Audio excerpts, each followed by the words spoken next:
1980s were the best times ever. Knight Rider, Miami Vice, Magnum PI, and the birth of the wild supercars. What did they all have in common? Pop-up headlights.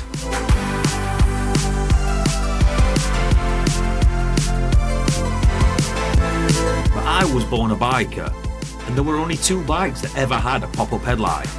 One of them was Straight Hawk, and the other was a Suzuki Katana. Which is why, as a kid, I always loved them.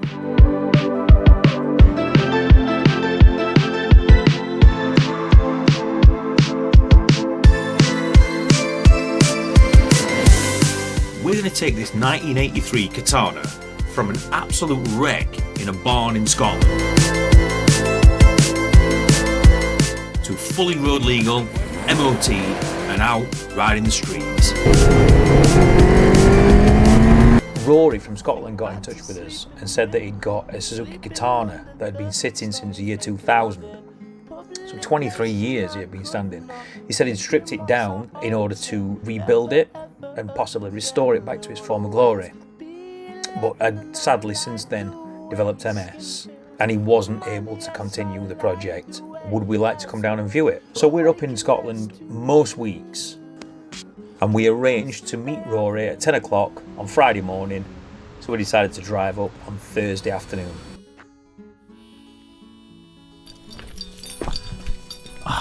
What a lovely place this is.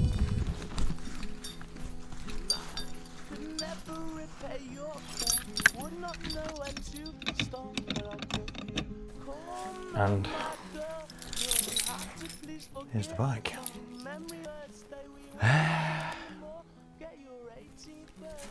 That looks a little bit rougher than I thought. So let's have a little look. That's like the exhaust for it.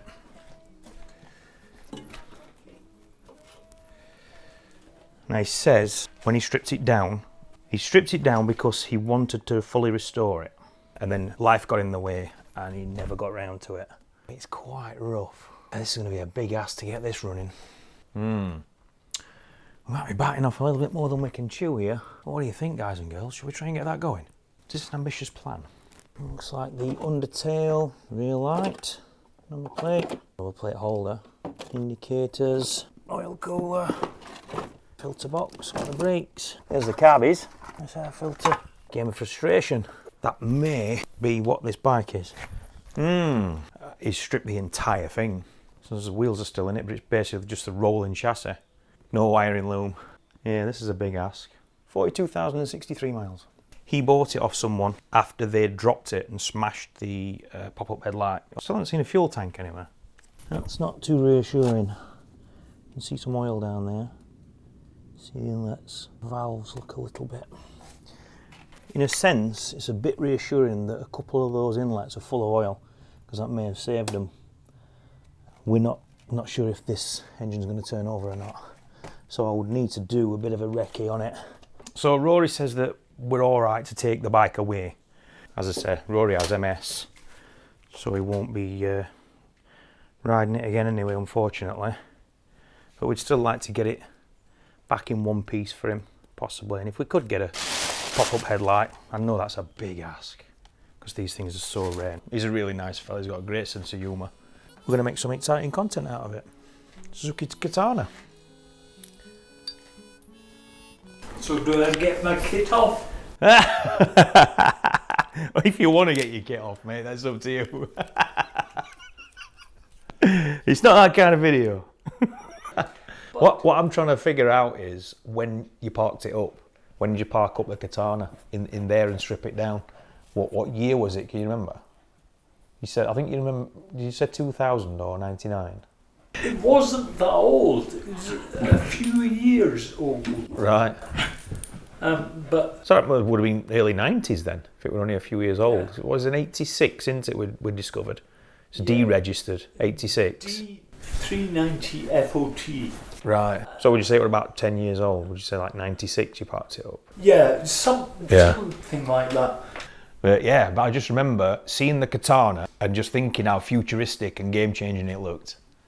I think you could also get a 750 that didn't have the pop-up headlight. So what would you like to see with the Katana then? I'd like to see it back on the road. Would you? Yeah, definitely. Right. Yeah. Yeah, I mean, I can't ride it. Yeah. You know, I've got no balance.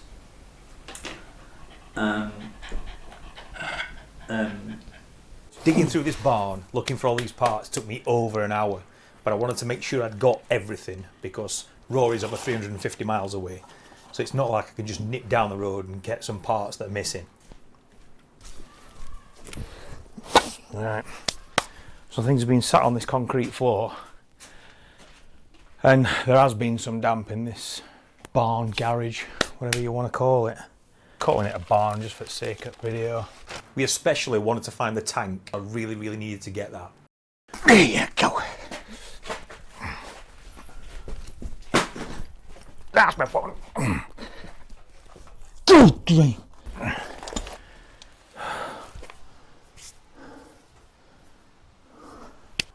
If you look in there, you can see the oil. And this is all the parts we've got. No fuel tank. Oh God, I don't know what we're going to do with that. Seat, tailpiece, exhaust, engine, filter. It needs a headlight and a fuel tank. I'm not looking forward to this. What are you saying, B-boys? Rory says it could be in the storeroom, the tank I mean. So, furnishingers. What's that up there? I can see a tank. Yes! We've got the tank, Rory. There it is.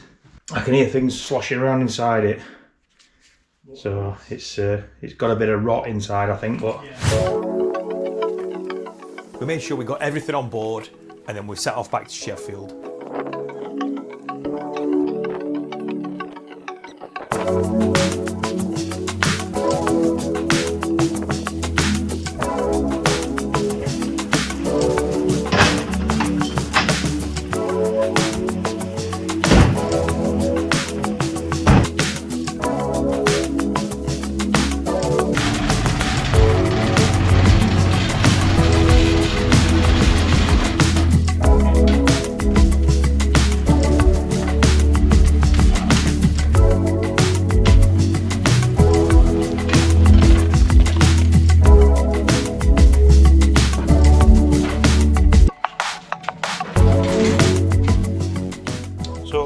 Obvious rust, most of the bolts have been put back in, which is nice to see. But this thing looks like it has been at the bottom of the sea for a long time. Tank sounds like a maraca. It literally is a mess. But the forks are in a right old 2 and 8. Look at the state of that. Just to get you in there, they are scrap. Obviously we need tyres. If we were going to put this thing back on the road, I'm pretty sure we're going to need a few parts. Going to get my lad to give me a hand with it up on bench. Ow! Fingers! Go on, come on. Get your fingers? Yes. Alright, so let's get the plugs out. Oh dear. Oh, they're terrifyingly tight. Don't like that at all. Let's scoosh some spray on these. I can't help but think I've just got a solid lump of scrap here. I hope not, because I want to see it run. It's really dirty down there. But luckily, it's on its side. So none of that crap is going to fall into combustion chamber, which I'm sure is mint. 2 plugs. Right, so we need to get all the oil out of this. Going to need some kind of syringe to get them out. A syringe and a tube. And just suck it out. So let's do that. I've still got this syringe left over from my heroin days. Just a joke, it wasn't heroin. It was ketamine. Get that oil out of there. Get it out of there. I have to get rid of that. Look how clean that oil is. It's like a 1980s Castrol advert. Remember the tune in the Castrol advert?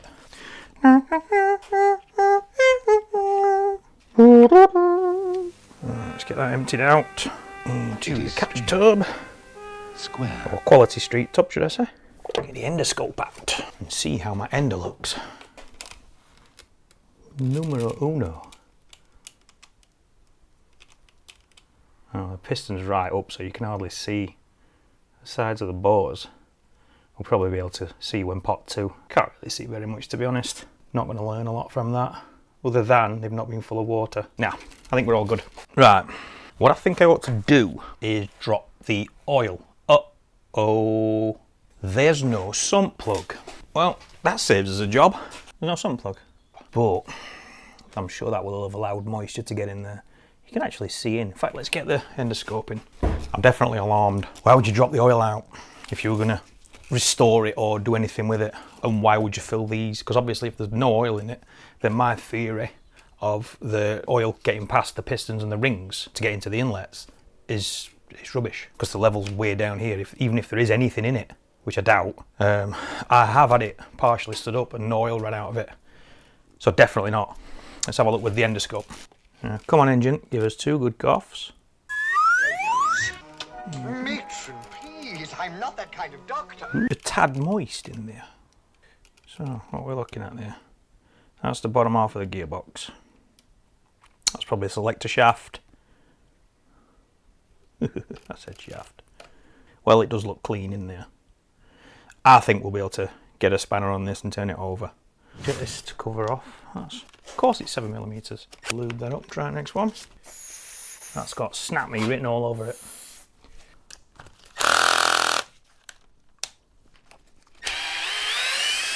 Oh dear, that feels... Oh dear, that snapped. I knew it. Well, I kind of called that one.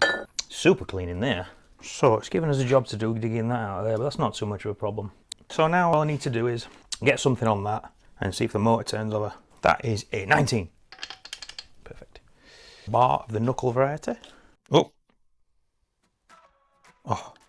It's turning over beautifully. Oh, what's that noise?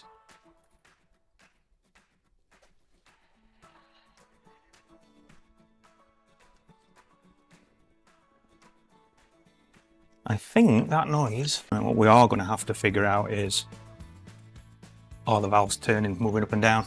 That's a full revolution now. Right. So that's the first time that engine's turned over in at least, that we know about, 20 years. Yes, success. I can't hear any whooshing and compression noises at all. But at this stage, I'm not too worried about that. We do have some worrying crunchy noises. So now that we've done a full revolution, the oil that was in the inlet has gone into the cylinder, and then the exhaust has opened and it's forced it out the other side. So we're all good. Just figured out what that noise was. A little tiny bit of rust on the top of this pickup. It was just knocking that off. Let's give it another turn over. Half a crank. Full crank. That's it. Full turn over. Alright guys and girls. Who am I kidding? Right guys. No girls watch this.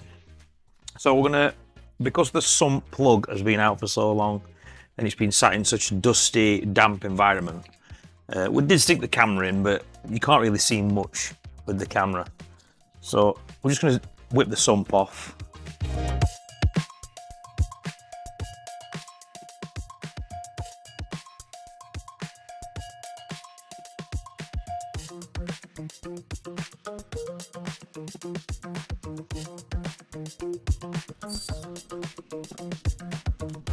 There you go. Hey. Look at that.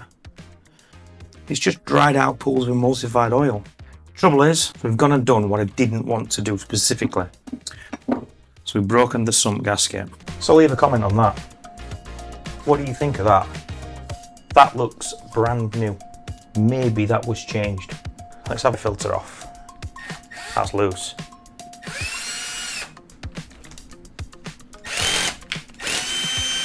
Yeah, definitely loose.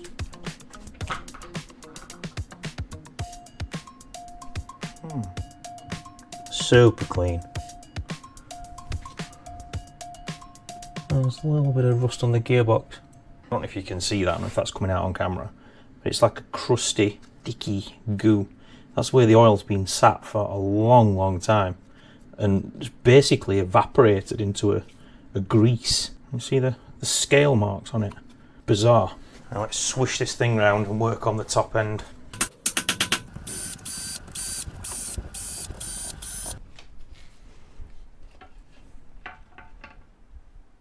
Just look how clean that is. Absolutely pristine in there. That does not look like an engine that's done 42,000 miles. Well, it does. It's just a very, very well serviced one.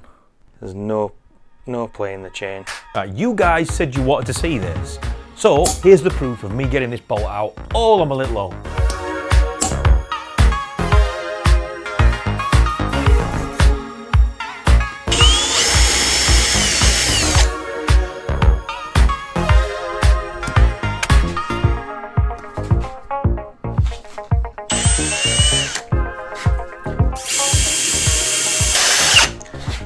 Now, let's just see how deep we need to go. Oh, that does not feel good. You see, there's no torque on that. It should just roll out. It might be oxidised on the edges. And when steel meets aluminium, you get horrible corrosion. We've got a filter, we've got a gasket. Every time I've walked past this, I've been spraying GT85 in it. And I've warmed it up a couple of times. You might be able to see where I've melted the electrical tape there. Like I say, the only reason I've put the electrical tape on that is so that you don't get this covered in metal filings because it's magnetic and it's a real pain in the arse to get off. So the gasket's for the sump. The reason why this is difficult to get out is because it's I believe a stainless steel bolt, but a Suzuki stainless steel bolt which is made of cheese, and the casing is aluminium, or if you're from America, aluminum. So it's really easy to mark the aluminium, but I don't want to damage that surface because there's only one. You can't replace it. I'll crack on and I'm going to try and get that out. You can feel it bending and it will snap and then you're in a whole heap of trouble. I did pretty well on this bolt. Got right down the centre of it. So, but I've left not a lot of meat on the bolt, which is not a good thing. So, oh, we may have got something there. You get right inside, you can see. Possibly. Ah, there you go. You can see it now. Can you see what's happened? Can't really see it too well on camera, but the top part of the bolt has collapsed. First one. Well, that's the last piece of bolt. So, only thing left to do is run a tap down it. M5. But that's cleaned out the thread. So I wanted to get right down and clean in the bottom of the threads. So I'm taking a bolt. This is a little trick. Got a couple of slots with a junior hack. So run along the side of your thumb. Just one side. Rest your thumb there. Now what that does, you've got a couple of little slots in the end, and when you screw that in, that'll scoop up all the little nasties. Ooh, you can feel that doing its job. Going all the way to the end. Alright, that's thread bound now. See the muck inside there? Just give it a little blast out with some compressed air. Look at that. We'll rub around with some coarse Scotch-Brite.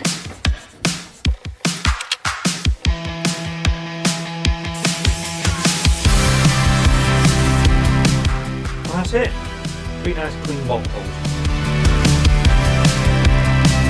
Use the blade and some Scotch-Brite to clean up the surfaces for the sump plate before refitting it.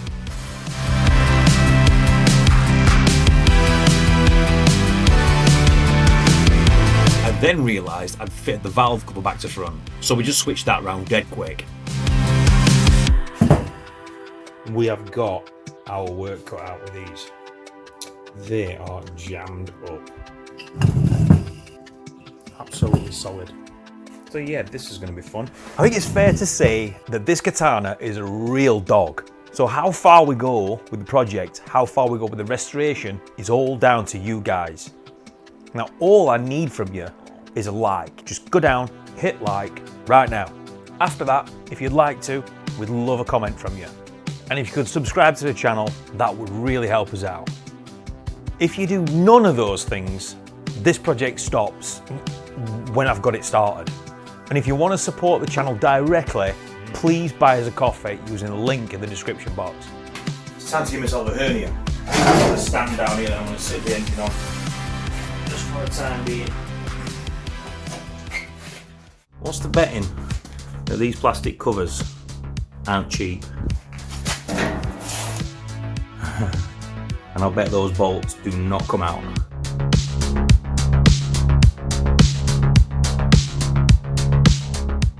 So I have to drop the forks out through the clamps, and I bet these covers aren't cheap either.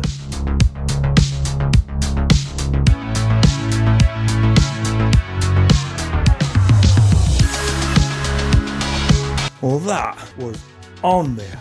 Now, that took some serious getting off. No matter how much GT85 I sprayed in there, it was not penetrating.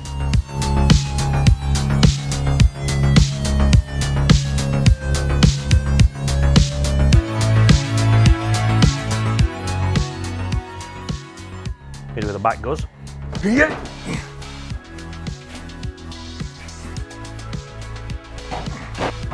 Yeah.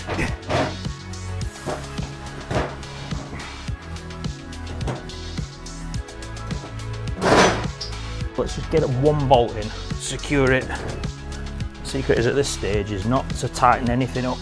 I can hear my dad. Don't tighten anything up until you've got everything in place.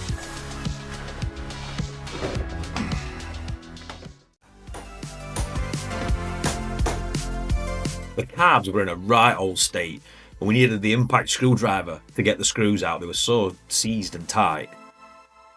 It's like full of sand.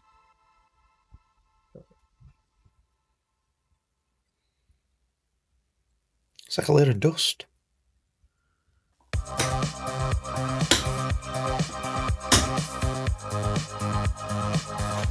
Watch this.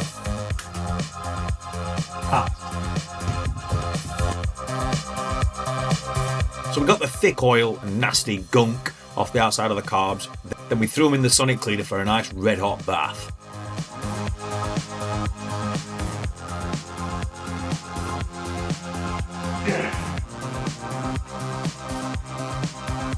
Here's the before, and here's the after.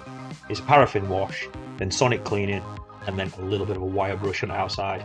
The rest of the bits, all the jets inside there, that is brake cleaner. You put brake cleaner in the jar and then throw all the jar in there.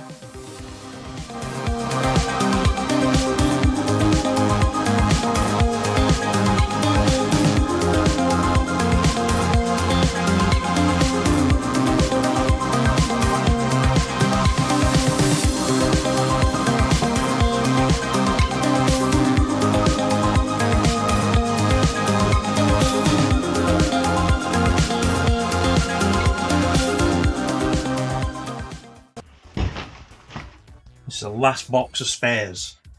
I'm hoping there's a million different things in here, but I very seriously doubt it. That caliper looked rock solid. Oh dear. Right, that's for another day. This is really what I wanted, the wiring. Because once we've got the wiring sorted, we've got the carbs on, we've got the wiring on, we connect the battery up. Basically, we can start this thing. So pretty much the only mechanical things we've got left to fit now is the exhaust, the carbs, and the wiring. And then I think this bike is going to be able to start up.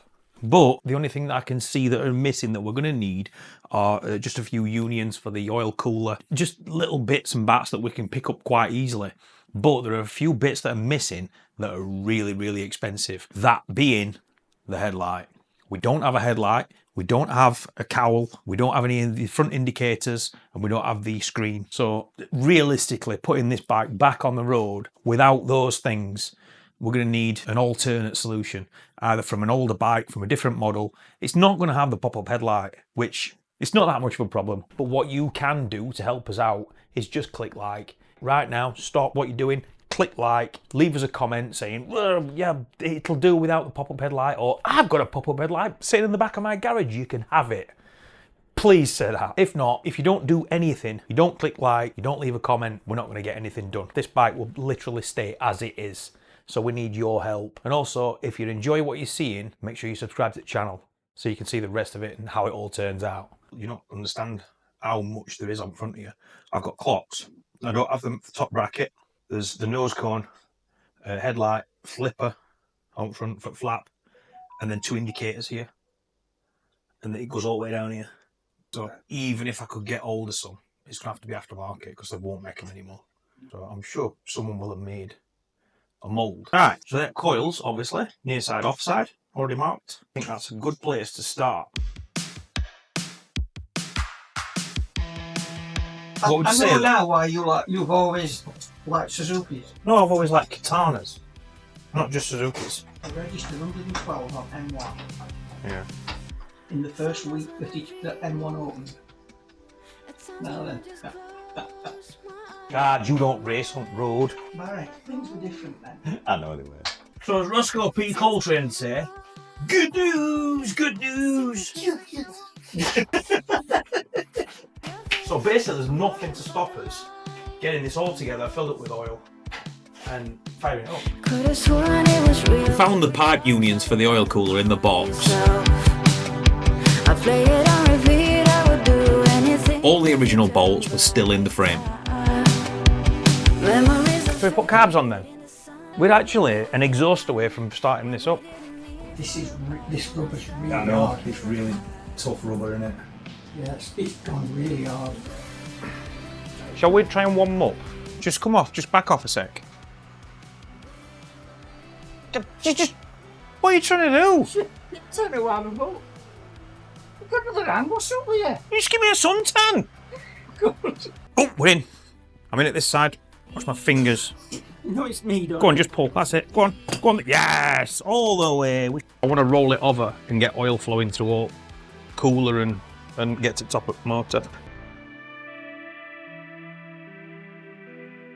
If you want one of these, we'll leave you a link in the description box. Eh? What do you reckon, Dad? Mine's okay. I like mine. So miracle number one. In run. Yes. Right, I'm waiting for oil light to go off. Off. Yes. Sparking up. Sparky McSpark spark. We got sparking. Right, will it leak? Fuel on. Just hopefully there's no leaks. Yes, we've got it pissing out everywhere. Every single one of them. Let's get the bad boys off. They're so hard, them rubbers, aren't they? Yep. That's it. There's no reason why they should leak, is there? None at all. Let's just connect it In up. theory. Pissing out again. So why is it doing that? We just absolutely weird. You can hear them filling up, can't you now? It's leaking again. Just unfortunate, but we'll have to take car back up. I need to thank some people. I need to thank someone called Tio, who got in touch and gave me the float settings for these carbs. I've got to thank someone else, a guy called Stuart from Australia, who messaged and emailed me all the service manuals. And he's also sent me instructions on how to build my own pop-up light. All I would need is a frame, apparently. And he's also showed me a link to a place in Japan that sells Katana parts. Well, they sell all kinds of Japanese parts. So yeah, hopefully we'll be able to pick up a pop-up headlight for some kind of a decent price. Or, if not, make one. I've got to thank Keith, who bought us a coffee. Just thought I'd thank you personally, mate, because we really do appreciate anybody who goes out of the way to help out on the channel. You measure from this point here, just from there, to the gasket surface, which is down there. So basically, stand the calipers on the gasket surface, like that, and then the float, if you get it to push down, then obviously the float is too high. If you don't get it to push down, it's probably a little bit low, so you would measure the distance in between them, which is pretty much nothing. So that's within spec. Move on to the next one. Again, that's within spec. Right, that one is possibly a little bit high. Can you see how it's pushing the float down? It's making it twist a little bit. So we might just raise that float level a little bit. And that's number 4, and that's pretty much bang on spec as well. So we've got a little bit of adjustment on that one, but the float levels are to within a 1mm, so it can be up to 20.4mm or 22.4mm. That's just how these carbs are. That's the spec. So that's starting to make me think that we've missed something when we cleaned out the carbs. Well, for the 732nd time, we stripped the carbs down, checked everything, made sure all the jets were clear, and rebuilt them again. Right. Oh, are you going to piss out again? And why? So that's right now. It's not leaking out, and that's strange. Not if we'll be able to do it this time without your muscles. Oh, sure. You big old messes. Come on, that's it. That's it. That's good. Carb is on. Turn it on and leak. Oh, it's not leaking. So yeah, we'll give that a little try. That fired then. Yeah, try to. We should give it another sniff and see if we can actually drag some fuel through it. Right, how many times can you try things before you look like insane? Because you know that old phrase, don't you? I don't know. Trying the same thing again and again and expecting a different result is the definition of insanity. So I do feel insane now, because we've tried this that many times. Just another day. You've got fans now, Dad, you know that, don't you? Nobody could see that, by the way. You stood right over there. You still couldn't see you. You have to stand over here if you want people to see you. You have to stand over here. Oh, you'll have to make the hearing. Yeah, as you've seen, I've set the float levels and blown them all through again. So it's only what I've done another 15 times, but now we've got the specs for floats, which weren't a million miles out anyway. So let's give it a lash, yeah? 24. No, 21.4. Oh, Yeah. What we're saying, Dad, is it going to go? First time in 31 years. Fuel's turned on. They're not pissing out, but they are wet. So that's it. Give it a try. Right. Just put brake on at the same time. Oh wow, we don't want it shooting off at a certain bench. Go for it.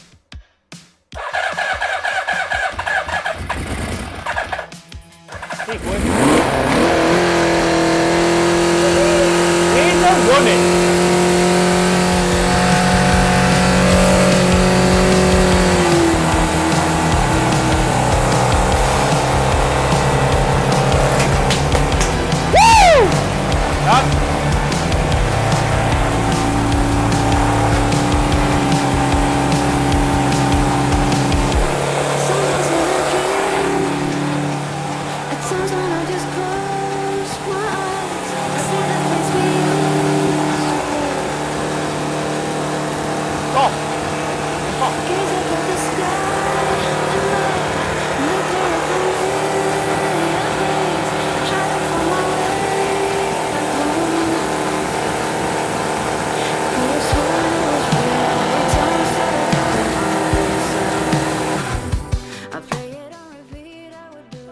Get in! She runs, Rory! Have you heard it? Amazing. Bloody So hell. just needed that bit of sniff then, that's all it needed, just to drag fuel through. That's the first time I've pressed button. You know? Oh, so it's you that's done it Yeah, then? that's I've why pressed it's button a gone. million times Yeah. and it won't. Come on, get on. Go on then, give it a whiz.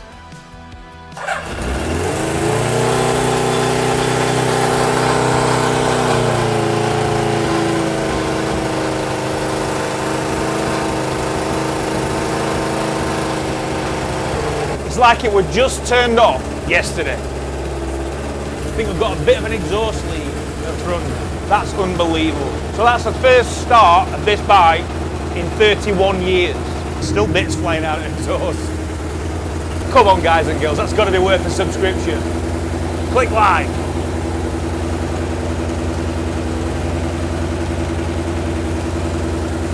And look at all the crap that's jumped out of the exhaust.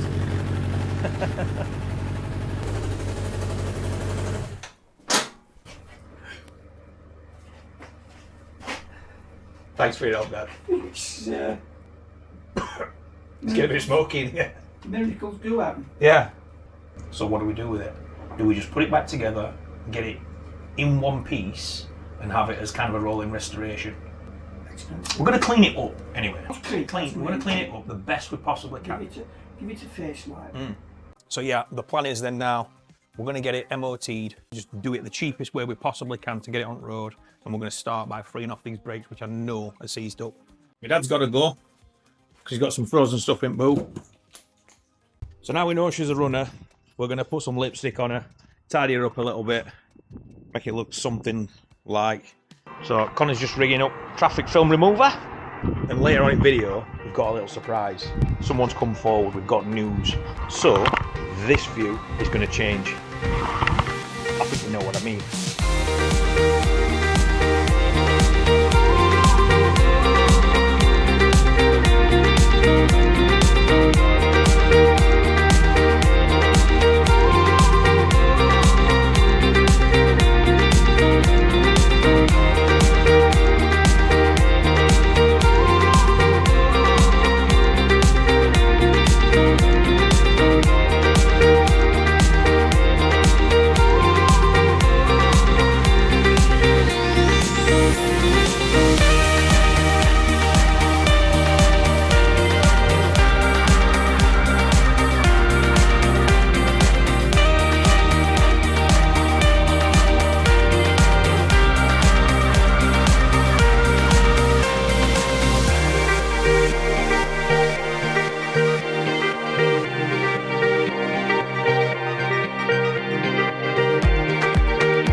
The seat really were in nice condition, so with a bottle of elbow grease and a lot of elbow grease, we set to work cleaning it up.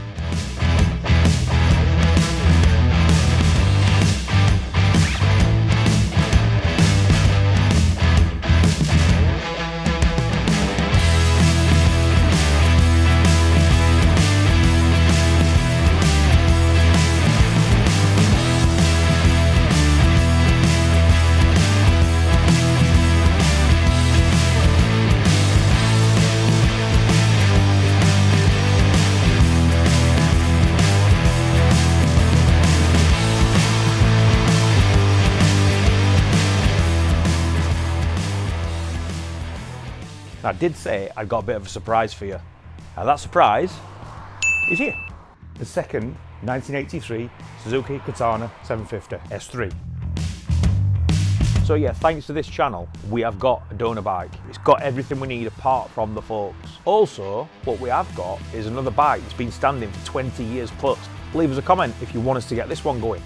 I think the idea is we're going to get that one going anyway, but what would you rather see? Would you rather see us get this one going or do more work on the road going Katana that we've got from Rory? So leave us a comment on that. We think out of the two, this one is definitely the worst. This has been sitting outside for 20 years. Let's get you in there.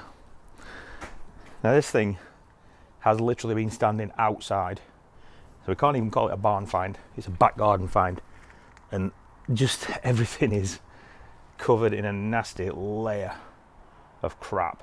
So the pop-up headlight, we don't know if it works or not, but we're going to soon find out. The forks, I don't think I need to tell anybody, they've had it. But I'm sure we'll be able to harvest a ton of parts off this to complete our project. And there's not going to be any difference because it's the same year. What I am struggling for is tyres. It's a 120, 90, 18 on the back and a 100, 90, 16 on the front. If anybody knows there are any half decent tyres that we can get for this bike, let us know, because I'm struggling. So we need to know if this works. This has to work. We can't get the seat off because we don't have the key for this. Once the seat's off, we won't have a problem stripping it all down.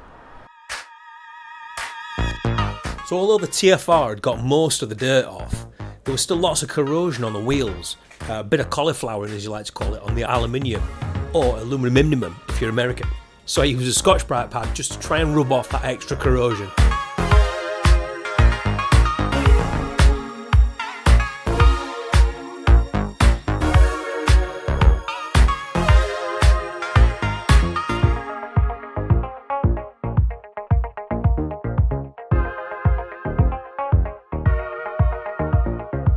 little bit of scrapage to remove this road tar.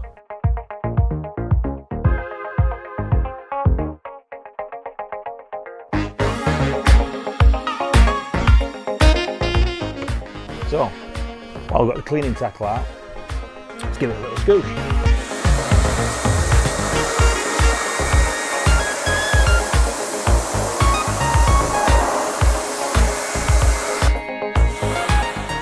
There's certainly something therapeutic about blasting off decades of dirt.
Alright, so that's a load better.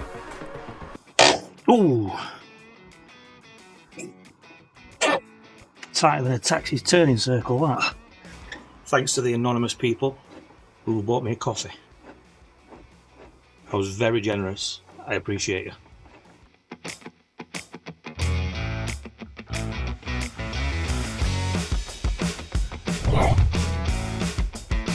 Then we set about stripping down the brakes.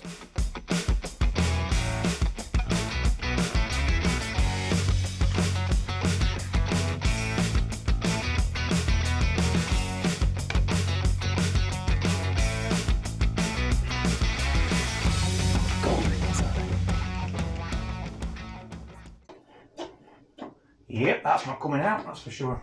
This was Christmas Day, so I set about stripping the bike. Oh. So here's the problem I've got. I've got all these screws out here, so this is all loose now. But I need to get those two screws out up top there. But to do that, I've got to get the screen off, so I can get to them two screws. But the nuts on the back of these screws are turning, so I need to get the fascia off to get to the back of the nuts, which I can't do unless I break the screen off, which I don't want to do. Brilliant. I expected this. It's all seized up. We'll come at this at a different direction because I just can't get these screws out and they won't even drill.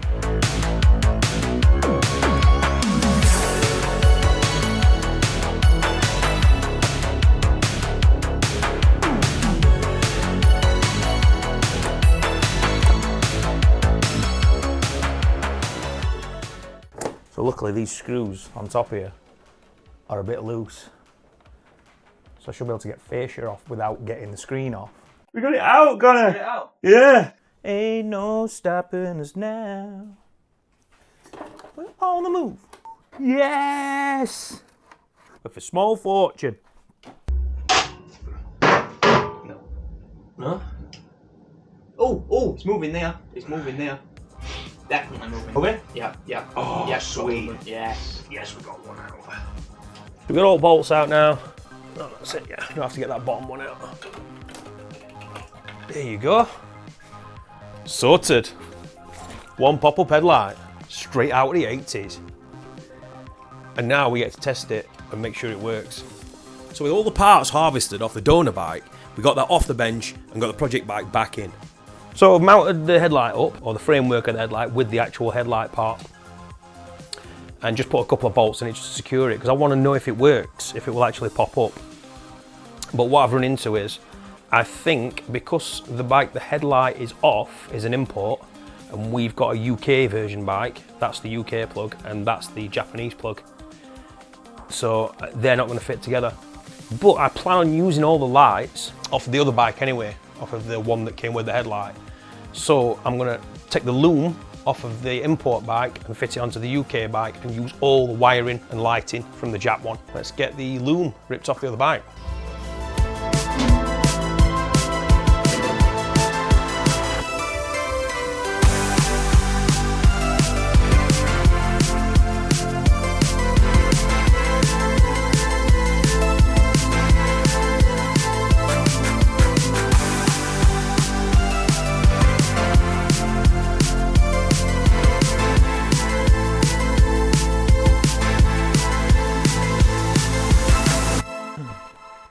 Right, so we've got all wiring changed over from the other one.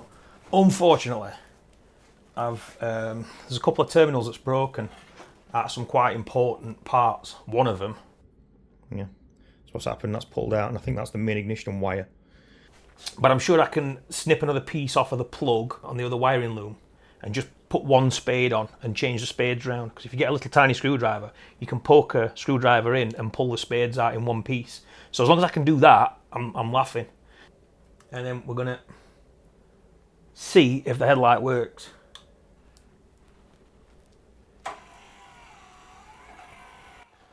Yes!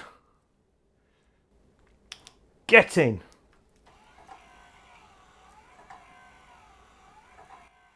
That's good news. I don't know what, there must be a mode for park, because that's just spinning round and round.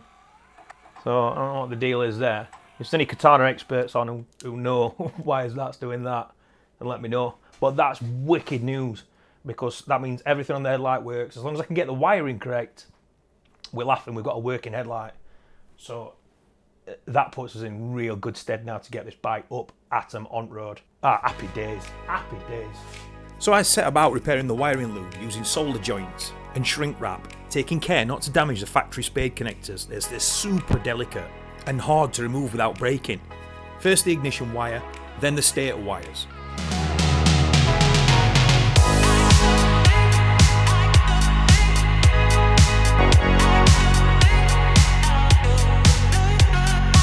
I got a few stubborn C's bolts out with the blow lamp and had a little look at the screen to see if that was savable.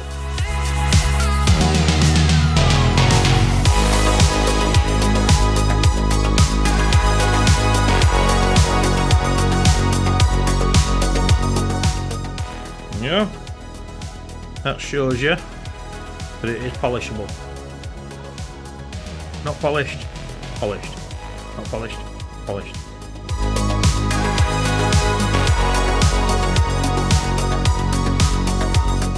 I got the switchgear on the bench and got it stripped down. Got the multimeter out, gave everything a good test. Pulled my parts washer in the workshop and set it up under the back of the bike, trying to get rid of all the chain lube residue on the swing arm, which was super satisfying.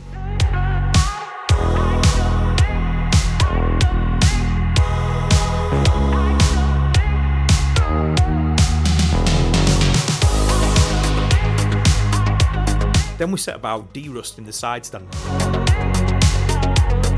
and the worst bits of the frame with the wire brush drill tool. A bit of soap and Scotch-Brite on the front wheel to get rid of the cauliflowering.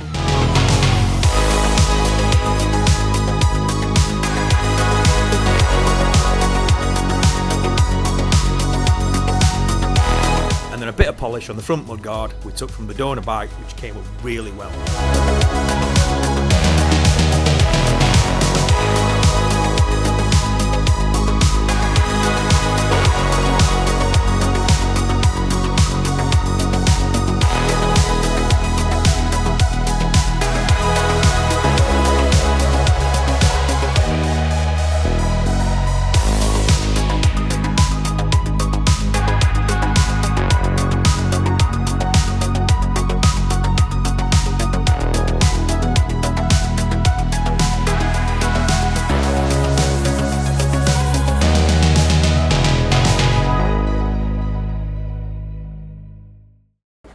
Alright, so we need to get these stoppy bits sorted out. So we'll try and free up these pistons.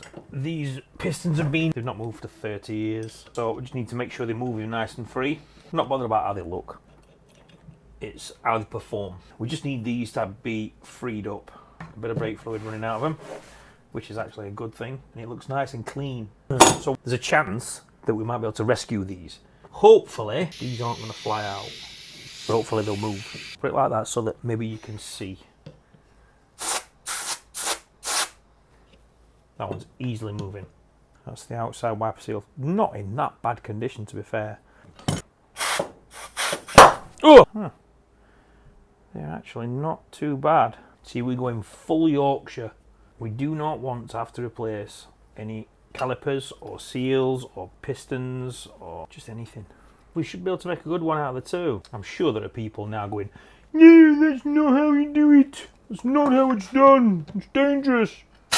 I don't care. How about that? Oh, here it comes. It's going all the way.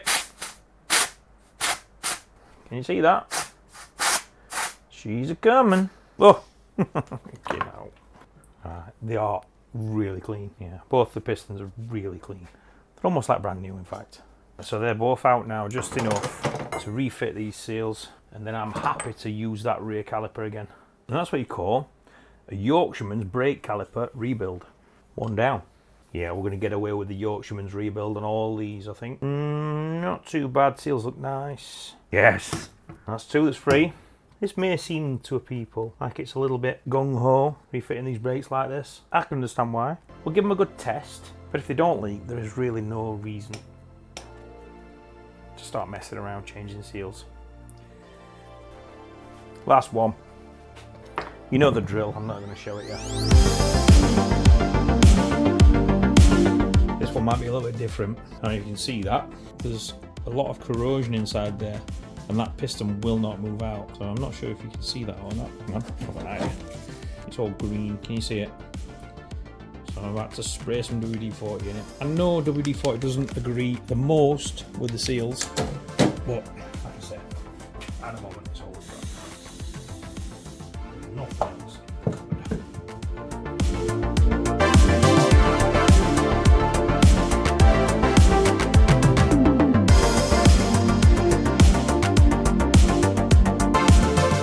That's why we're holding that back.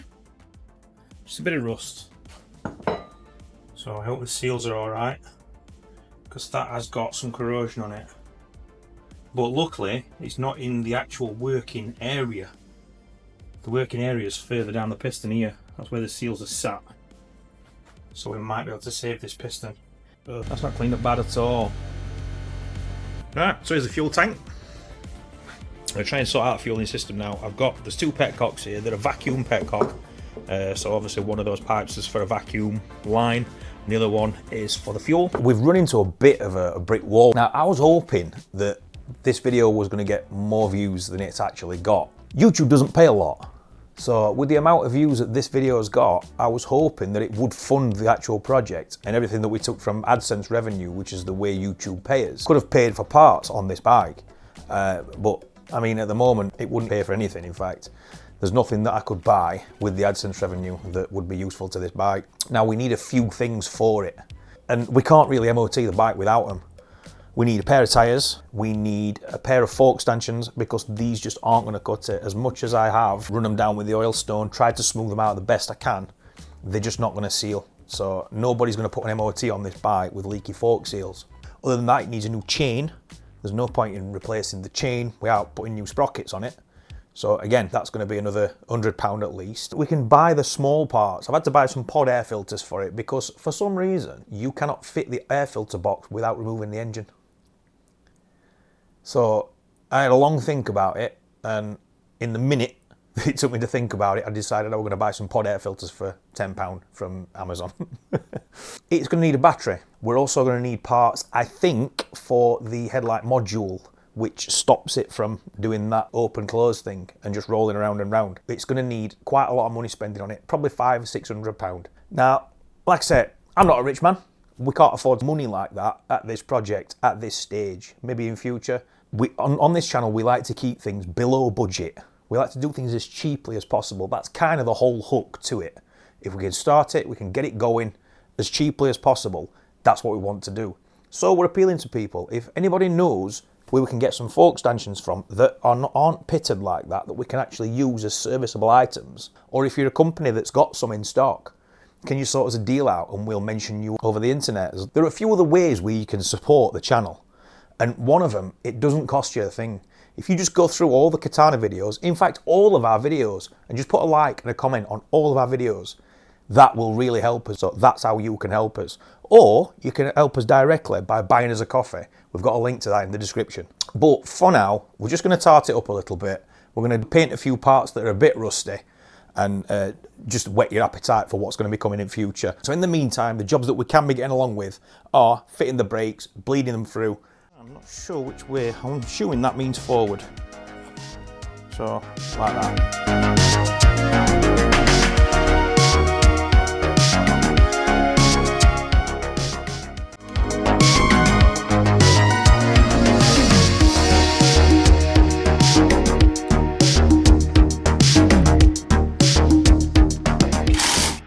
These lines, they go over into this crossover box here. So that's taking one line, separating it into two to feed two different calipers. Does anyone know if it's true the Japanese are superstitious against the number 13? Because I was told this years ago by someone who said that that's why there's always 12 mils and not 13s on Japanese bikes. Leave us a comment. All the lines, although they're really old, they look in really nice condition. Nothing's really badly corroded, and there's no splits in lines anywhere.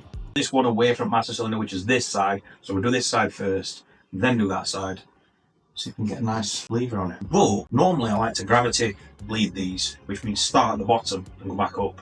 Two ways of doing that. You can either raise the calipers up, means you've got to hold the pistons apart while you're bleeding them, or use a syringe. That's what I normally do. Fill the syringe up with brake fluid, back feed it all the way up the lines. But it's a lot easier to back bleed things when gravity's your friend. So I've not actually done this before, but I've got a pressure bleeder here. And what you do is you put this onto the valve, it pressurizes this bottle and forces fluid up through the system. I'm going to put this onto the actual nipple, I said nipple, and release it and see if I can push it up to the top. I've got nothing to lose. Just maybe my eyesight if it blasts off and gets me in eyes. Whoa! Big fountain out at the top. So, nip that back up. Oh, I can hear pistons moving. That should pump up now. You got to pump it up. All right, so over at the bench now, and I'm just going to clean up the rear brake master cylinder. With the clutch master cylinder, it's a different story.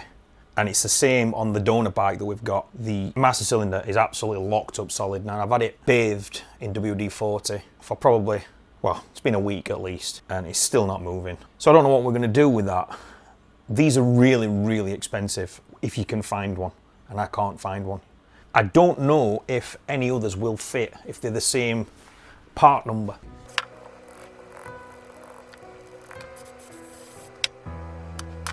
I've got to make a little bit of an announcement, and that announcement is, it's sad news. This bike that we've been donated, it was donated by a guy called Rory. And that's me not butchering his name for the first time. His name is pronounced Rory. Now, Rory donated the bike to us on the condition that we got it back on the road. Now, that is fully what I intend to do. I am going to get this bike back on the road. It is going to be MOT'd, and I am going to have some fun on this bike. But the plan's changed. The plan was find a sidecar, and I was going to attach a sidecar, and I was going to ride it to Scotland to take Rory out on a little ride round in the spring or summer this year. That was the plan. That's what I was heading towards. That was the goal. Now, unfortunately, we've had a phone call from Rory's sister, and Rory's become ill, and Rory passed away, sadly. Firstly, I've got to offer all my condolences to his family. His mum has sent me some pictures, which I'll put up now. It's really difficult. Rory gave us the opportunity, and his exact words were, "I'd like to see it back on the road." So I feel like I failed you, Rory. I feel like I failed you. I wanted you to see it back on the road. I wanted you to experience it. If anybody has been following the channel and you've been following the comments, you'll see Rory's comments. So there's a few things I'm going to do in Rory's honour. One of them is stop using that damn WD-40. From now on, mate, I'm going to get some plus gas. Rory's username was for and on behalf of. And you'll see his comments in all the previous videos. He always starts them with Baz. Rory was a fantastic guy. He was very funny. He used to ring me quite often to scold me about what I was doing, because apparently he was a perfectionist. And his plan when he stripped this bike down was to put it back together perfect. But he knew he'd watched the channel and he'd enjoyed our channel and seen what we'd done with the old bikes, just getting them reconditioned, just getting them back on the road, just getting them started. So he knew, and we had talked about it in length on what I planned to do with this bike. He'd got a wicked sense of humour. It was very rude, but that's why we got on, I think. And I'm going to miss our phone calls. But now I'm not sure. Now I'm not sure what to do with this bike in honour of Rory, in honour of his memory. In the long run, I would like to get this bike absolutely pristine. And that is something we do. I joke around and we recommission these bikes. And I am a bit of a clown, but I do have my serious side. And the bikes that we've built in the past, we have done them to a really high quality, a high standard. I'd like to do this bike to a high standard. So we are going to finish this bike. I'm going to get it MOT'd. I'm going to ride it. I'm going to have some fun on it in Rory's memory. Once again, I just want to send my condolences to Rory's family.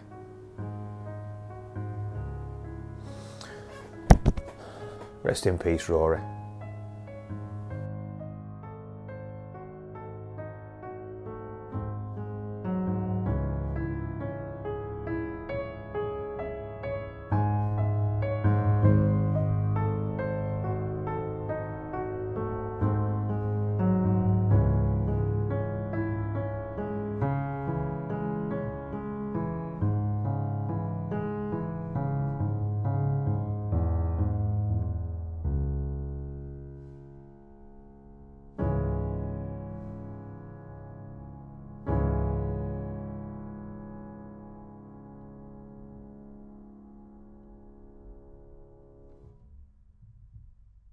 Supervisor's come down to help out. I think he just wants to be famous. He just wants to be on YouTube. That's all he does. But he's helping me out with these brakes. I've had a zip tie around the front brake for a good few days just to make sure. You've just squirted. It's causing a ruckus. He's been here 5 minutes because front brake had locked. So we think pistons aren't freeing. Couldn't figure out how to put the anti-rattle springs back in it. So my dad's just nailed it. He got it right. I got it wrong. He's just forced all pistons back, and now we're going to give it another try. You've got it everywhere. Look at this. You've been here 5 minutes. You've ruined my workshop. That was from It's ruined. first one, not mine. Oh, was it? He'll come down to my workshop, throwing your juice everywhere, Dad. Sorry, them days have gone. Sorry. You're not too big to really get over Can't take him anyway, you know. honestly. I like this. I hate that. They always said wear Holden's out first. You had said So let's that, get my dad doing all work. Now, a bit of fluid in there. Fluid. We're going to wait other for fair fluid now. There you go. Rolling free. Sorted. A few miles up clock and it'll sort that out. Yeah, once he's had a few heat cycles, so right. Right. I've got to thank a few people. So it's Keith, Russ, George, and Anthony. Really appreciate you. If you buy us a coffee, don't forget to leave us your name, and then I can always mention you on the videos. But appreciate everybody who's donated. So Rick, one of our subscribers, he's been in touch, and he says he's got a big pile of parts for us. I'm out on my delivery round today, and I'm not far away. I'm actually collecting like about 5 miles away. So I'm going to nip in and see Rick and pick up these parts. I'm just about to pull up. Let's see what he's got for us. Right, so I've come down to see Rick. So this is Rick. Right, Rick? Oh, yeah. And here we go. So we've got a set of wheels. We've got, it's like a top fairing mount there. Swing arm. And some forks. And look at them forks. They are delicious. So looking forward to getting them fitted. But Rick, you're an absolute superstar, mate. No problem. Really, Go for a really good cause. appreciate I'm it. only too happy to do it. The least I can do. Excellent. Really appreciate it, mate. Really Thank you proud. so much. Yeah. Let's get these thrown on board. Thanks to you guys, I've ordered a battery for this bike. It's just through the donations from Buy Me a Coffee. So if anybody wants to support the channel, you are directly supporting the recommission of this bike by buying me a coffee. But the wonderful thing is, due to everybody reaching out to us, we've had a few people now offer to support us. I've got to say thanks to Kevin, who offered to have the forks re-chromed for us. Really appreciate it. Actually, we don't need those doing anymore, but thank you, Kevin. And then Rick came forward. The forks are a hell of a lot better than ours. There are still a few pits I didn't notice until I got them back, but these will just, they'll iron out, no problem. We'll get the oil stone out and just go to work on those. What do you think, Bill? What do you reckon, mate? Eh? Will they live again? Oh, Billy's not sure. The seals obviously are leaking already, so we'll get them in, get them serviced, put them back together. So let's get the tank on bench, we'll get a petcock put on it, and see if we can get the bike getting fed its own fuel rather than intravenous. Right. We've got a new seal from Robinson's Foundry, a couple of bolts. Use stainless ones because these go in tank. I don't want them rusting in tank. So these pod filters, I know they're only cheap and cheerful, but like I said, we're on a low budget. So one for that side, one for that side, two for the other side. I know these are going to need jetting for the carbs, but we're not going to be doing that just yet. What I'll do, I'll run it up, take it for a few rides after it's MOT, and then check the plugs and see how it's running. We're going to balance the carbs though.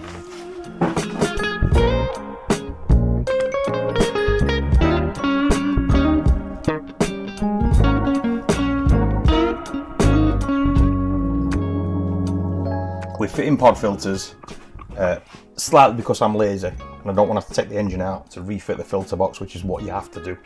So screw that, it's just not happening.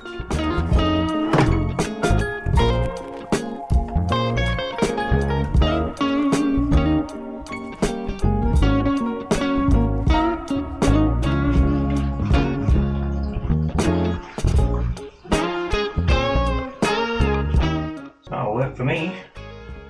Right, so fingers crossed, I'll give it a minute now for the float chambers to fill up.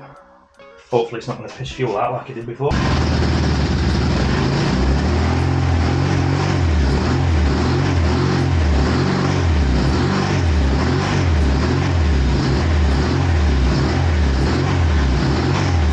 Super Dave's turned up. And he's also turned up with oil stone. So he's going to attack these and get these little tiny marks out of it. So the oil stone is like a really precise sanding block. You apply oil to the stanchion and then rub the stone up and down it and you get a really flat surface. But with the stone being so fine, it won't damage the chrome surface. Then it's just a case of finishing off with a little fine piece of Scotch-Brite. So now, although you can still see a few marks, you can't feel anything at all. It's completely smooth. It's not sort of thing you can put a micrometer on it either. Can't argue with that, can you? You can hear it and then you can't. Yeah.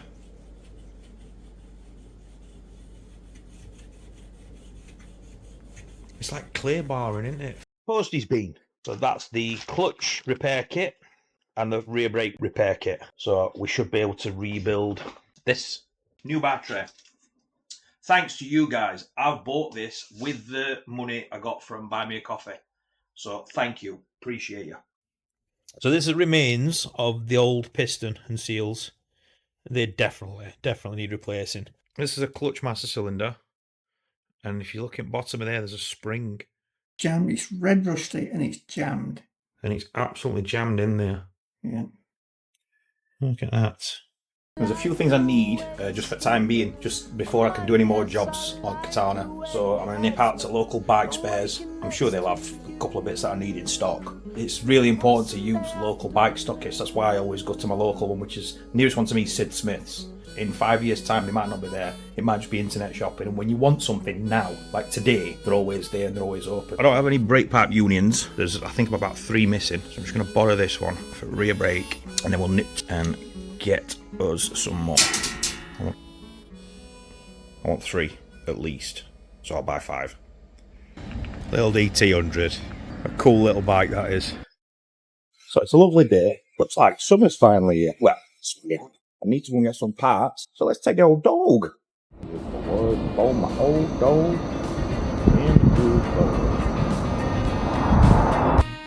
I'm rolling stone to the beat of the drum, and I don't know where it's coming from. The man in the studio can't stop the vibe. He's been breaking his back, working in the beehive, and I don't think if I what I gotta jump back on the ladder all the way to the top, because this is war. Better choose a side, but I'm gonna fight for your free ride, a cheap and nasty time to make us feel alive.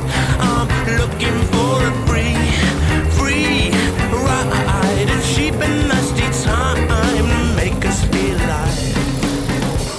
So we had a couple of choices when we left Sid Smith's, to go straight back to the unit, or to go out and enjoy this beautiful day on a classic 2-stroke bike. What do you think we did?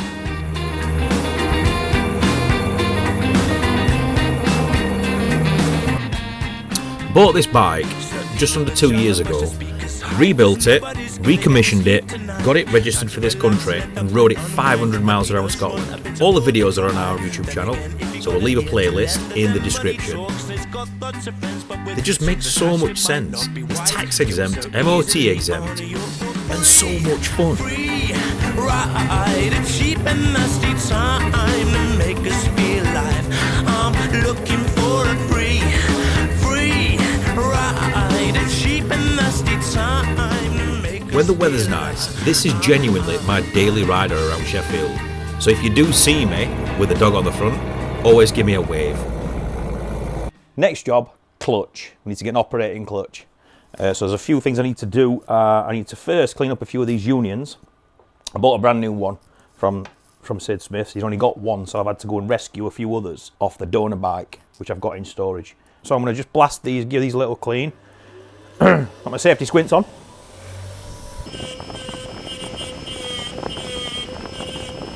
It's literally just to clean these up, to make them look tidier.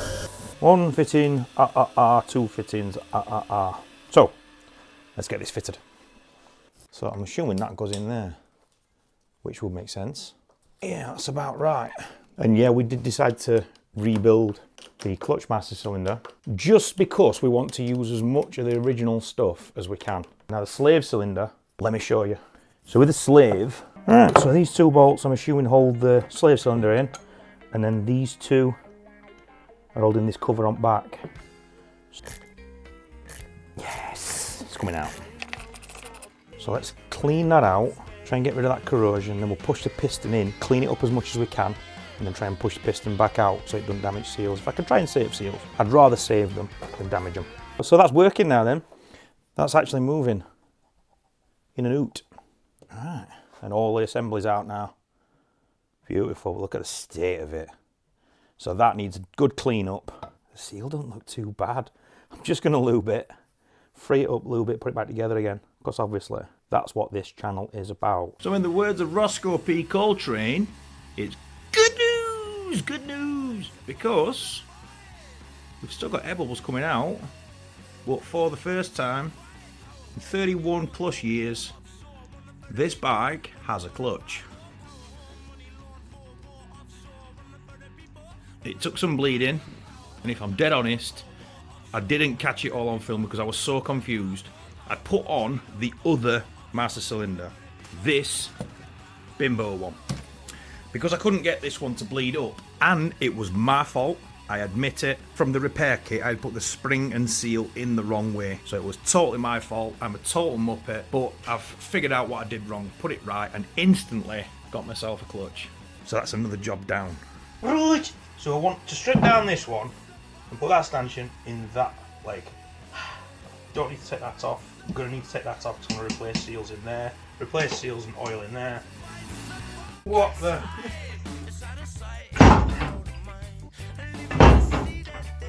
Coming out. Oh, is it? Yeah. Oh, I've dropped it in oil again. It's not funny. Just over here. It's not. I'm going to wash it all again now. Do you know, I'm so sad. You will be sad in a minute. It weren't on camera. It was on camera, it's there.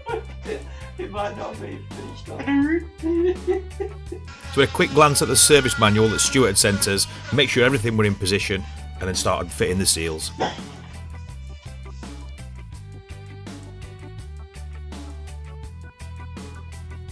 In true Sheffielder style, we have to make do amend. I've been to Tool Station and bought some PVC piping. Now, I took the seal, the old seal with me, and got it measured up, and I think I've got it right. This little coupler is the size of the seal.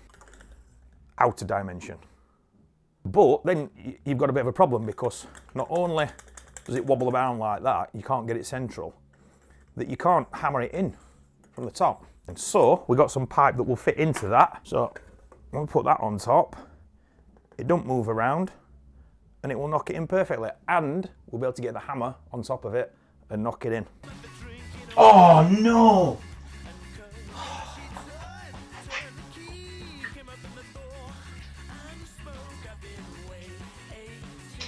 When you just have one of those days.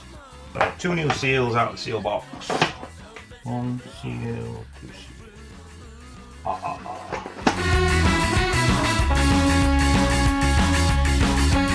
If I can just take a minute just to remind you how important it is that you like and comment this video. Please.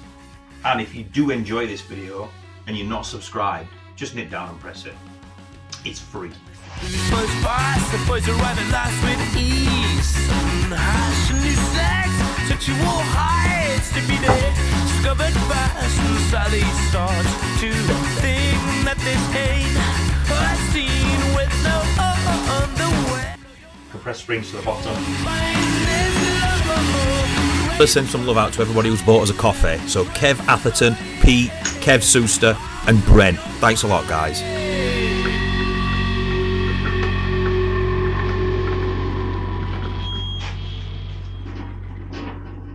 Might be just me that has this problem, but brake cleaner. You get them in these squirty bottles. Squirty bottles don't last 2 minutes. Seals go in them, then you've just got a bottle. It's not squirty anymore. Brake cleaner kills the seals in them. So, a buddy of mine, Dave, right Dave Askham, top lad, he told me if you buy Worth stuff in 3 litre bottles, get a free squirty bottle, pump spray type, and it lasts more than 55 seconds. That's empty. Where's my nozzle? Guessing that's it. Let's try it. It's 35 quid. But normally, these are about 60 quid anyway. They're stupid expensive. For the brake cleaner proof ones. I won't have to buy it in cans, which are about £5 a can. It just makes a lot of sense. Plus, I'm very tight, as we know. Besides that, when my buddy Simon comes, he uses it like pot water.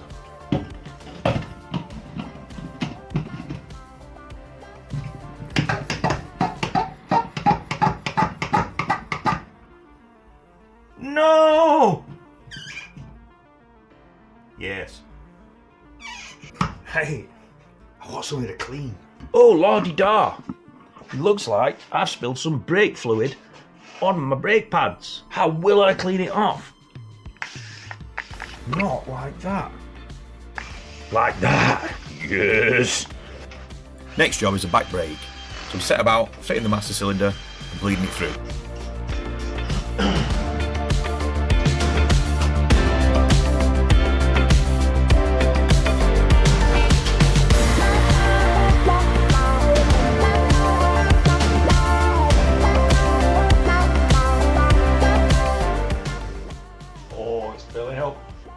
See how it's filling up? Brilliant. So that should be working now. All the air's out of it. The bike brake works. You just can't change tyres without some umigooly juice. Ooh, goolies! Basically, it's just hand soap in some water and a spray bottle.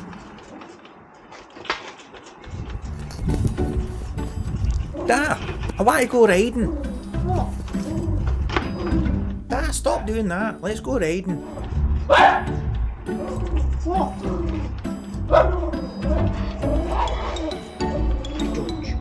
I want to go riding the new.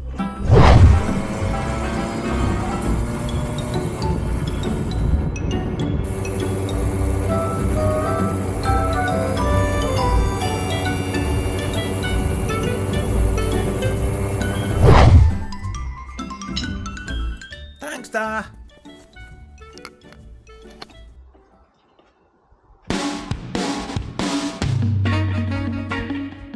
I wanted to use the tyres that Rick had given us, but I didn't want to use those wheels. I wanted to use the original wheels that Rory had given us with the bike. So I set about switching them over.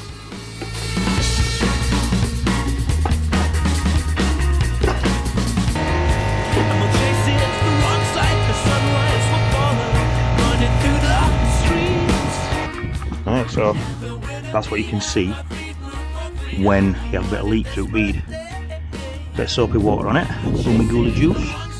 You can see that. And that is your air leaking out. This is only on the first side. So what you do in that case,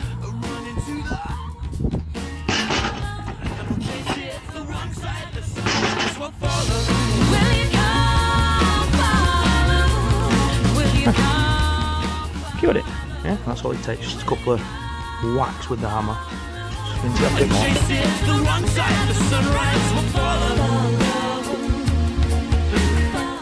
And it's done.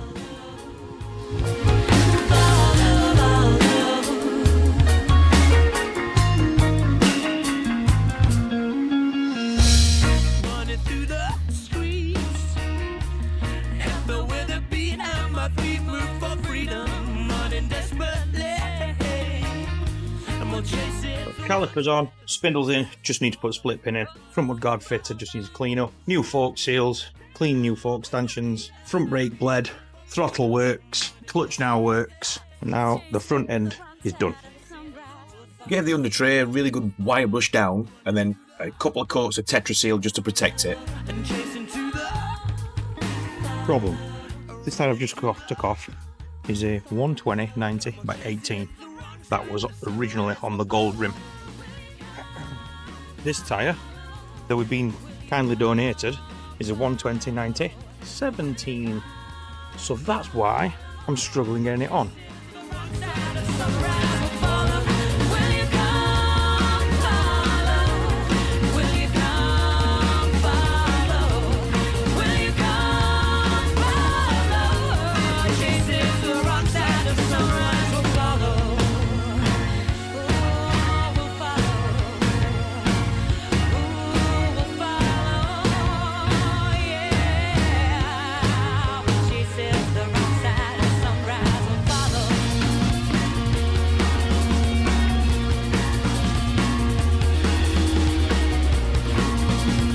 So difficult to polish though, just for a simple reason I don't want to bend it at all, because I'm suspecting that is as brittle as most of my past relationships. That could just snap at any time, at any part. They've actually already started to snap there at bottom. Little bit of a mark there at top. I think we should be able to get that out if we just keep polishing. That's loads better. These marks, I don't know what they are, but I'm sure I can get them off. And now we should clean up the top fairing so we can fit this. I think in some ways Smiling Ivy kind of line up with us. Lyrics in one of the songs are, if you haven't got a penny and there's ways you've got to overcome it, take it off the shelf as you quickly slide it in your pocket. If you haven't got a penny then there's ways you have to overcome it, take it off the shelf as you quickly slide it in your pocket. Nobody else around to watch you, that's the way it goes when you're broke.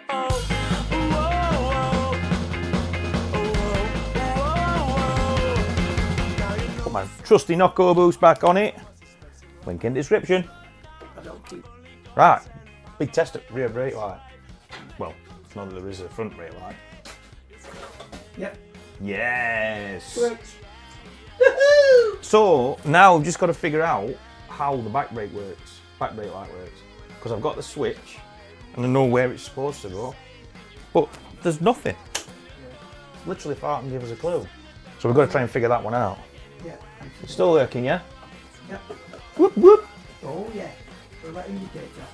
Yeah, indicators work. I mean, I think the flasher unit's a little bit dicky. Yeah. It wants a flasher relay, definitely. No, it's got to be relay because switch works. There you go. See, it just wants a little bit of encouragement. Just banged it. And it's stopped it. Yeah, it just wants a new one. So my problem is, I don't know where the brake light switch is meant to mount. Ooh, a little spider. We've got the switch and we've got the plug which is there, but I don't know where the switch is meant to mount. Or where it's meant to hook onto down here. I don't know any of this business. But we do have a donor bike. Ah, there you go. That's the bit we're missing. We're missing this bracket.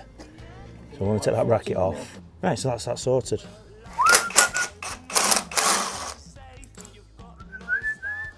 Do it! Like a tiger. Switch. Come on, Spider, out of the way. Stop now, Spidey. There it is. Fitted. Pushed into position. Just need a little bit of adjustment now, so I'm going to have to connect battery back up. So, we fixed it. Oh, it's off. Oh, it's working. It's working. Look at that, really. Still working. Hey, you got it out, boy. Is it still working? Yeah? Yes. Should I crack that relay open and see if there's what we can do with it? It's a little bit up or out. You cheapskate. That's the whole idea of the bike. Have you not seen the show? It's working! Can you hear it clicking? I just saved myself £4.50. And now I'm going to go to Costa and spend it on one coffee. It's not a cheapskate. No. There you go. We got some flashy flashes. Listen, if you follow through, I am saying toodaloo. It's got a little sensor on the back of it, a little micro switch. When it gets up so far, it makes it do cycle. And makes you jump as well at the same time.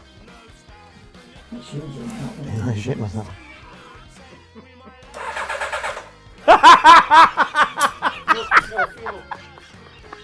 No fuel. Just after you said.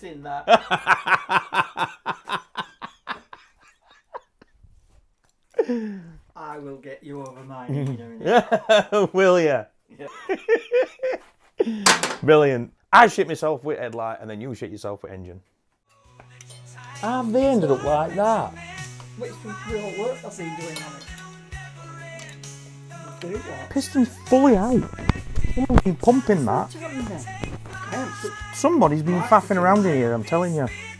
How on flaming earth? Even rubber's come out.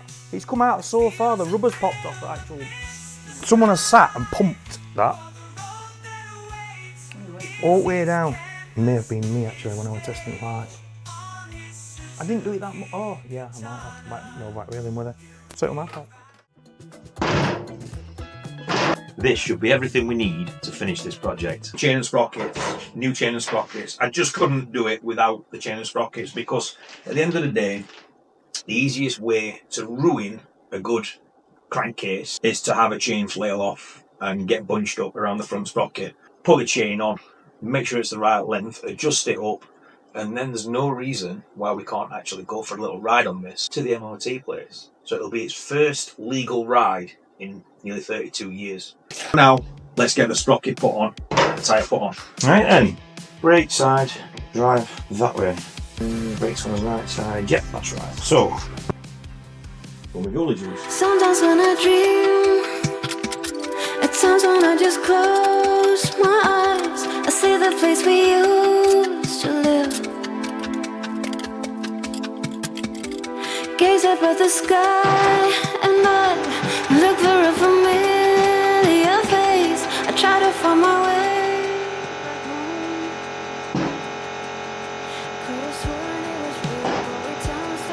So we've got a little bit of news. I emailed a place called Saint Gobain because Saint Gobain is who makes Plus Gas, which is what, if you remember from the old episodes, Rory was always in the comments telling me to stop using WD-40. It's a load of rubbish. It's not good penetrating spray. You should use Plus Gas. So just on the off chance, I messaged Plus Gas, Saint Gobain, and just said, look, it's a little marketing opportunity for you. Would you like to sponsor us, maybe for a few episodes? A couple of weeks later, they got back to me, and they said, no, not interested in sponsoring you, but thanks for your inquiry. I then said to them, okay, well, no problem, I hope you don't mind. I'm still going to use Plus Gas, and I'm still going to mention that it's a good product. So, and they said, yeah, we've got absolutely no problem with that at all. Would you like us to send you out a t-shirt? So, what do you think? Saint Gobain sends a t-shirt out. That is for Rory. I don't have to spend very much on this bike, it's wildly off a budget, but I just couldn't leave it with the red tank on, really, didn't I? Just couldn't do it. So, we had it painted.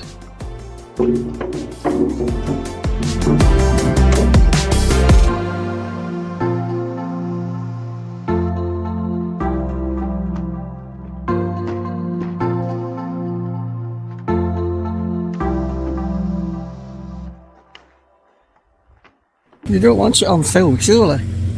Shirley. I do want it on film. Stop calling me Shirley.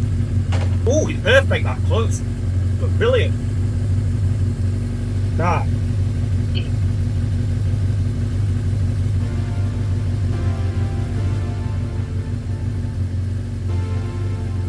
How sweet's that?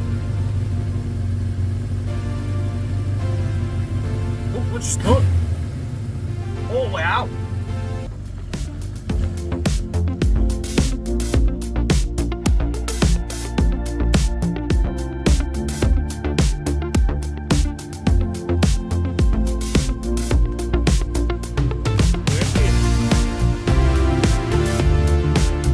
Put lights on. Put lights on.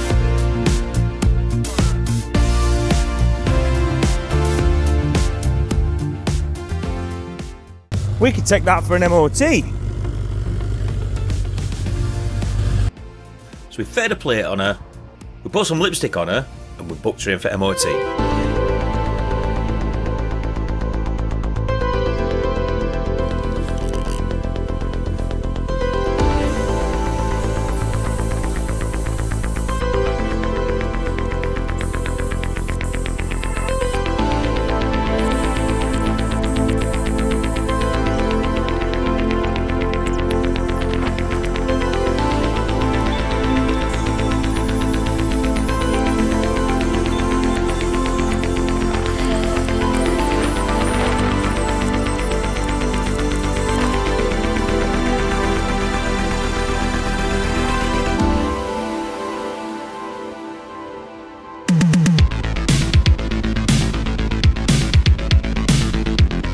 So now with a little polish up, we put on all the vanity panels, we've got it ready for the MOT.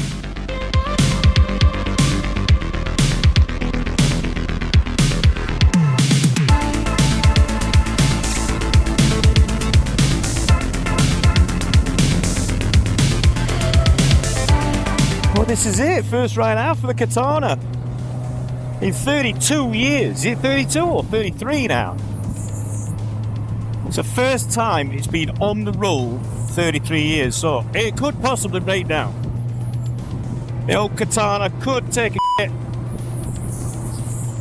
I'm expecting it's going to. I think it will.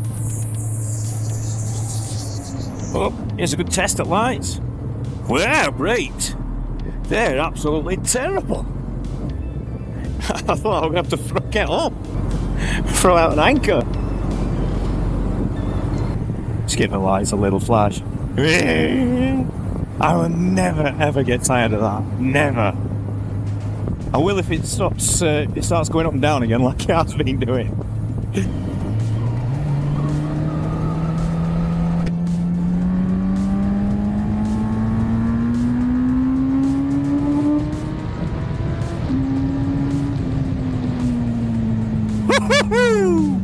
She gets along, and that induction roll. That is so good. Oh, I think we're going to break down. No, don't do this to me. So, on the first ride out, yeah, she died. But it turned out we stopped at the side of the road. The guy across the road from where I broke down, his name was Rich. He had some tools, his saw had broken down, he came across, he offered the help, and we diagnosed that the fuel tap was blocked with silt from inside the tank. We got that fixed, and we managed to get it over for the MOT. Oh dear, this could be bad. This could be bad, Daddy. And she passed. It's playtime. So I met up with one of my riding buddies, Chantel, and we went out for a little blast. Right, so we've developed a noise which I think is the exhaust manifold bolt. One, at least one. I think it's coming undone and making a blowing noise, but I'm not too worried about it.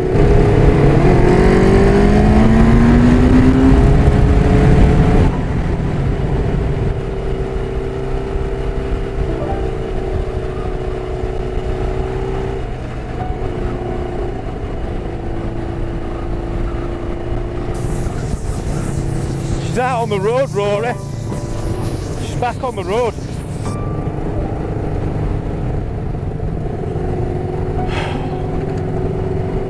Sorry you couldn't have seen it, mate. Genuinely, I'm sorry. I'm sorry, mate. This is where the bike should be. The bike should be out here. Nice sunny day. And what does it ride like? Well, I'd love to tell you it rides beautifully, fantastically, like the best bike that's ever been known. It doesn't. It rides like a bike from the 1980s. It's rough, it's clunky, it's not refined, suspension's awful. The clutch is lovely and progressive until the last moment when it rips your arms out. It's overfueling, there's a vibration that comes all the way through the bike and is affecting my wrists. It's making my fingers go numb. Well, what do you expect? It's been thrown in a barn and forgotten about for 32 years. I'm glad I finally got it sorted and I can get out and enjoy an evening out with my mate. It does seem like the forks are bottoming out. I don't know whether over the years the springs have just become soft, I don't know. But when you brake really hard and go over a bump, you can feel it thud and hear it as well. But we're not worried about that too much. These little things we can worry about now we've got it back on road. And I'm not worried about them if I'm really honest. Either way. And that's partly in thanks to everybody who's donated. So to everybody who's donated, especially Rick, who donated a lot of parts, and Kev Suster, you can't really get better than that. But thanks to each and every one of you who's donated through Buy Me a Coffee. You can do that again if you like. If you'd like to see me do more on this, if there's a demand for it and people start asking for more on it, I'll rebuild the bike completely. We'll take it to pieces, we'll have it all painted, just make it look as new as we possibly can. So, me and my mate Chantel went out to Matlock, grabbed herself a drink, had a chat. We did what you always do on a nice ride out, you chat with other bikers, people you've got a lot in common with.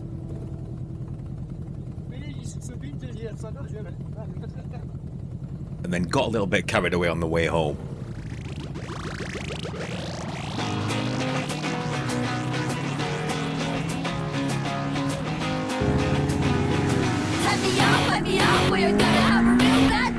Yeah, I am a smart mouth. How do you think I wound up where I am, who I am by now? Just another minute till we sisters sign off. So if you're not with it, wave bye bye bye. Babe, I got a third eye. I don't do receipts, I'm a winch, fill me up for my switch. I'm a devil in disguise. Then I'm hypnotized. They don't even know what it is.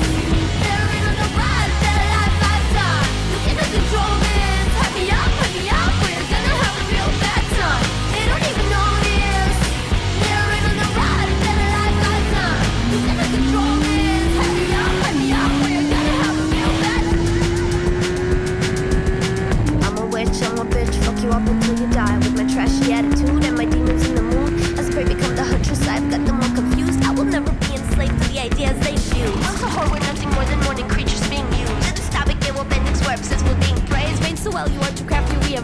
camera kid. They don't even notice. They're in the ride of their lifetime. Then someone suggested it might be a really good idea to try and get your knee down. They're in the ride of their lifetime. You cannot control this. Heavy up, but you're gonna have a real bad day.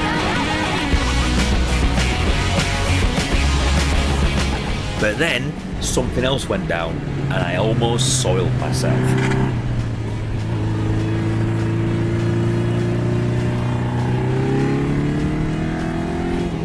So Chantal called shenanigans and decided to pull in for safety's sake. Of your brain and it's dark and it's damp, make no mistake.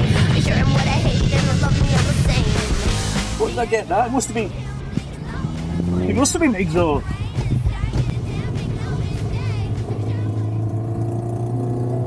When I first started this project, it was just a bit of fun. Just an idea of some content for a bike to put back on the road for as little as cost as possible, but it became much more than that. I made a friend in Rory, but he never told me just how ill he was, which is why it was such a shock when I was informed of his passing. Now I'm just like you. YouTube is just a hobby for me, but I run a transport business which takes up a lot of my time and energy. Broken down vans, new premises, and long working days took my attention away from finishing the project. But I kept hearing my friend's words in my mind. Other things got in the way. Life got in the way for Rory, and he became too ill to finish the bike, and I wasn't about to allow that to happen again. So I think it gives a moral to this story. If you have something you need to do, if you have a project you need to finish, get the heat switched on in the garage, click on the radio, and get those tools to work today. Other things get Because there's no guarantee that you'll be able to do it tomorrow. This bike has the energy of a man who is no longer with us, but that energy continues in the spirit in which it's being rebuilt.